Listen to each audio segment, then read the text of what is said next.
found a safety net. Geek Force!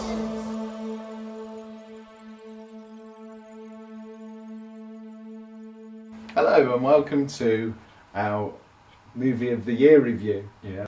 With me is Adam Nightingale, amateur film buff. Yeah, in the Victorian sense of the word amateur. And which means? Which means better than professional because it's vulgar to be paid for your services. Because amateurs are independently wealthy and just do it for the sheer sport of it, and they don't have to vulgarise their talent by payment. So that's me, but without the independently wealthy. But, You'd seen a lot of films this year. fair amount of films. 58. Yeah. 58 films, which it doesn't seem that much. But there doesn't seem that much really when If you were doing it professionally, you'd see a lot more. Yeah. You know, this is out of your own money. Nobody's. Oh yeah. Yeah, exactly. Yeah. So, but it's more than one a week. Yes, it is. Yeah. So it's like a movie in a couple of minutes. Yeah. So there's going to be inevitably films I missed or just didn't bother seeing, or so there are films that have kind of cropped up on top 10 lists and that I haven't seen. Just to rattle through, I haven't seen like Hunt for the World People, Daniel Blake, which a lot of people and Arrival I haven't seen to my shame, things like that. So they're not going to be on my list, not because I didn't like them, but because I haven't seen them yet. And it's a chronological list. Yeah, there's no sort of there's order, no order of one. merit. It's it's just the order of when they appeared during the year. What's the word? What was the next one I chose? I can't remember. You've got Hell or High Water. Hell or High Water. Sort of modern western. Oh, it is a sort of modern western, because it's essentially about two brothers who go around robbing banks in West Texas, and it's sort of set now, and it's very much set, in a sort of post-financial collapse world where, Texas is almost undergoing a sort of second Great Depression, and there's a real method to these two brothers targeting a bank. They target certain banks, they only take a certain amount of money. And as the film unfolds, you realise that there is a financial agenda to do with, like a hit they've taken in the crisis. And so it follows these two brothers, played by Chris Pine and Ben Foster, and alternates between what they're doing and the two Texas Rangers that are pursuing them, one of whom is Jeff Bridges. Oh, right. And I suppose the tension of the film is that the Texas Rangers have utter sympathy with why these brothers are doing it, but they're sort of kind of law bound to take them down, and that it's building to kind of a messy kind of confrontation and a very kind of messy but intelligent moral conclusion, and it's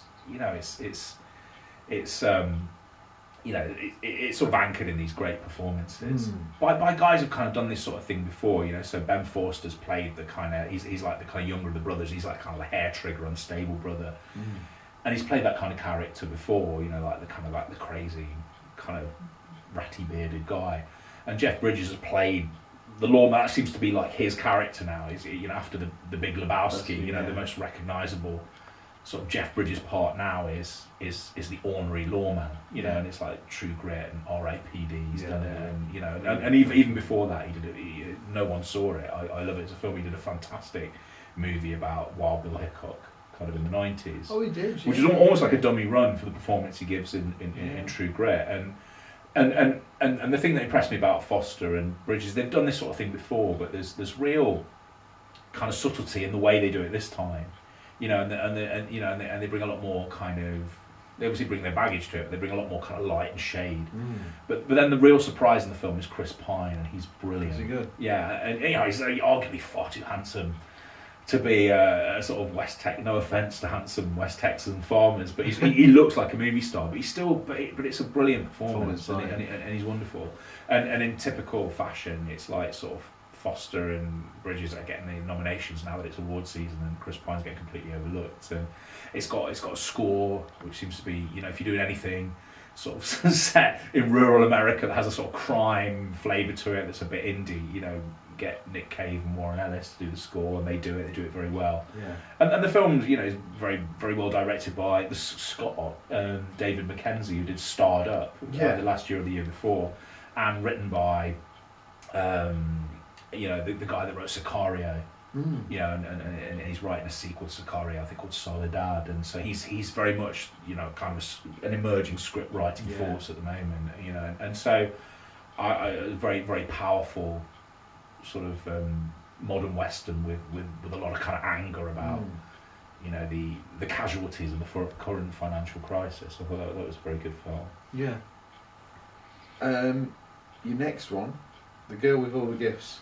A British science fiction horror movie. Mm. And on the surface, because I remember sort of seeing the trailers for this, and you know, you've got sort of running zombies in a sort of post-apocalyptic scenario, sort of attacking British soldiers, and you think, oh right, okay, here we go again.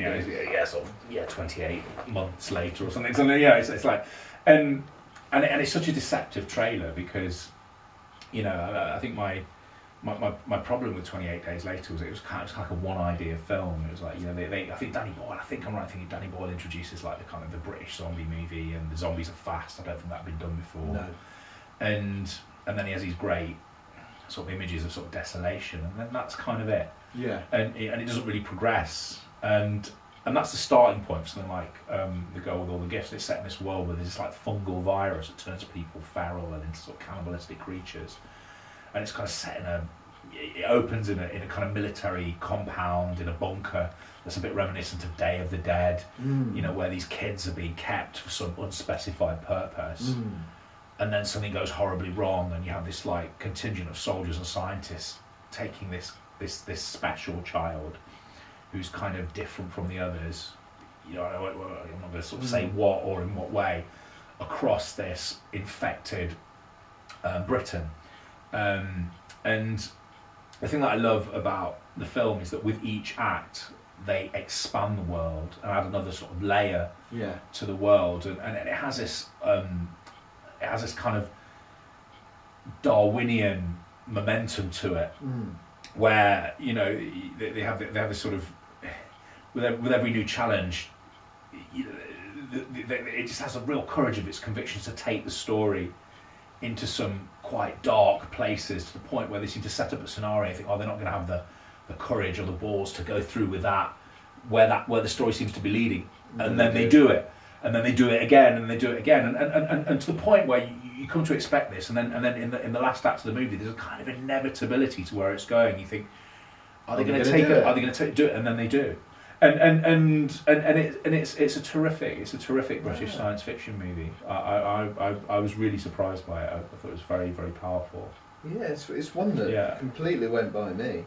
And it's a shame. I'm not sure it did that well. I mean, it seemed to sort of gain more publicity for a kind of an interview that Gemma Arterton's in it, that she did with. That seemed to be the most publicity it gained was Gemma Arterton being accidentally called fat by Lorraine Kelly on Good Morning, promoting the movie that produced this incredible, I think, Daily Mail kind of rant against, I think for once, like ranting in the right direction against lovable Lorraine Kelly. Lovable Lorraine Kelly puts the boot in to like even more lovable. Can I just say you're fat? Well, she doesn't say that. What she says was, she said it was like that whole kind of thing where she said, you know, the thing I like about you is you're not, you know, you're normal, which is great. You're normal looking. You're not like these skinny American, you know, movie stars. And I was like, and then all of a sudden it's like, Lorraine Kelly calls like our national treasure fat,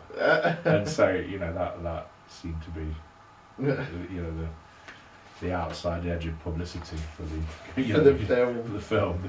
film that she was promoting tends to get lost in the mix. Of Gemma Arterton Fatgate. She's not fat, by the way. You know, not by a long stretch. No, absolutely. Traveling to the past without a safety net.